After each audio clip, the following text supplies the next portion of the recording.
Welcome to our channel. Today, we're going to summarize Moby Dick or the Whale by Herman Melville. Chapters 16 to 30. Chapter 16. The ship. Ishmael and Pequod board the Pequod, their assigned whaling ship. As they familiarize themselves with their new environment, they encounter the ship's mates and crew members, each possessing unique characteristics and backgrounds. Ishmael observes the hierarchy and dynamics of the ship, gaining insight into the complex social structure that will shape their journey. Chapter 17. The Ramadan. Pequod's religious observance of Ramadan begins, and he enters a period of fasting and contemplation.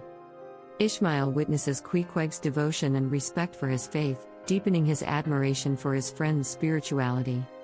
Through Pequod's practices, Ishmael contemplates the diversity of beliefs and the importance of tolerance within the close-knit community aboard the Pequod. Chapter 18. His mark. Aboard the Pequod, the sailors begin branding themselves with tattoos as a form of identification and personal expression. Ishmael learns about the significance of these marks as they represent a sailor's experiences, achievements, and affiliations. He observes the intricate designs adorning the bodies of his fellow crew members and contemplates the stories behind each mark. The act of marking oneself becomes a symbol of identity and a reminder of the shared bond among the sailors, marking their commitment to the life at sea and the adventures that await them. Chapter 19. The Prophet. The mysterious and enigmatic figure of Elijah, an old sailor, makes an appearance aboard the Pequod. He prophesies doom and misfortune, warning Ishmael and his companions of the impending dangers they will face on their voyage. Elijah's ominous presence unsettles the crew, creating an air of foreboding and uncertainty. Ishmael ponders the significance of Elijah's words and wonders if there is truth in his prophetic warnings. Chapter 20. All astir. The Pequod sets sail, leaving Nantucket behind. The crew engages in the arduous tasks of preparing the ship, setting the sails, and adjusting to life at sea. Ishmael observes the bustling activity and the coordination required for a successful voyage. He becomes acquainted with the ship's officers, including Captain Ahab, whose absence is noted, further fueling curiosity and speculation among the crew. Chapter 21. Going aboard. As the Pequod navigates the open sea, Ishmael reflects on the symbolism of going aboard a whaling ship. He contemplates the act as a metaphor for embarking on a metaphorical journey, leaving behind the familiar and venturing into the unknown. Ishmael muses on the transformative power of the sea, its ability to shape and test the character of those who dare to explore its depths. Chapter 22. Merry Christmas. Despite being at sea during the holiday season, the crew of the Pequod finds moments of camaraderie and celebration. Ishmael describes the unique traditions observed by the sailors, including the exchange of gifts, storytelling, and festive meals. The contrast between the isolated world of the ship and the holiday spirit that permeates it creates a sense of warmth and unity among the crew, even in the midst of their perilous journey. Chapter 23. The Lee Shore. The Pequod encounters stormy weather, and Ishmael recounts the dangers and challenges of navigating treacherous waters. The crew battles against the elements, demonstrating their skill and resilience. Ishmael reflects on the unpredictability of the sea, recognizing the thin line that separates safety from disaster. The chapter serves as a reminder of the constant dangers that accompany a life at sea, foreshadowing the perils that lie ahead for the crew. Chapter 24. The Advocate.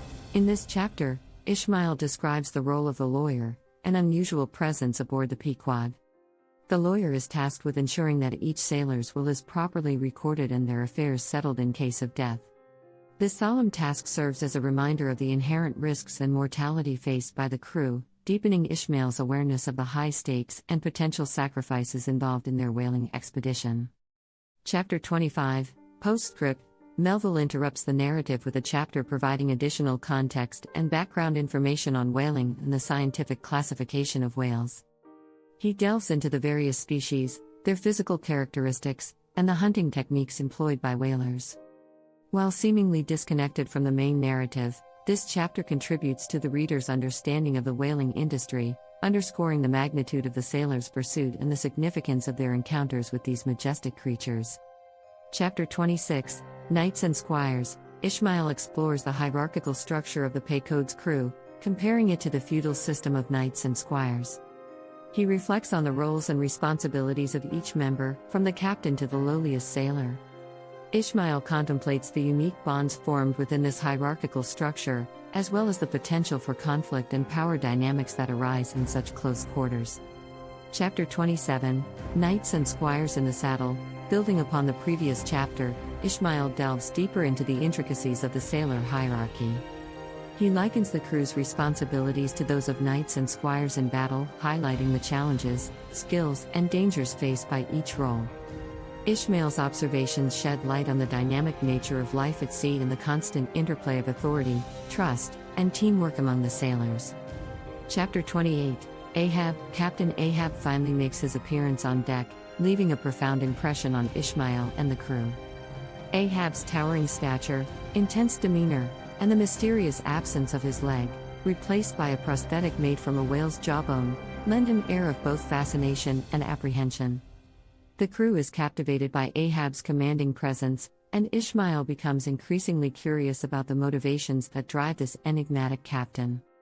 Chapter 29, Enter Ahab. To him, Stub, Ahab addresses his first mate, Stub, engaging in a dialogue that reveals Ahab's obsession with the white whale known as Moby Dick.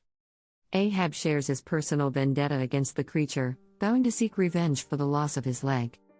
His intense determination and relentless pursuit of Moby Dick consume his thoughts and drive his actions, foreshadowing the tragic and fateful path that lies ahead for the Pequod.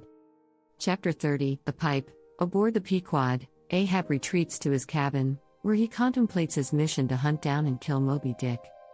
Ishmael observes Ahab's brooding presence and reflects on the power of obsession, recognizing the dangerous path that lies ahead for the captain and the crew. The chapter provides further insight into Ahab's mindset, setting the stage for the inevitable clash between man and beast. Thanks for watching. To read the full version of the book, click on the link in the description below. Don't forget to subscribe to our channel for similar content.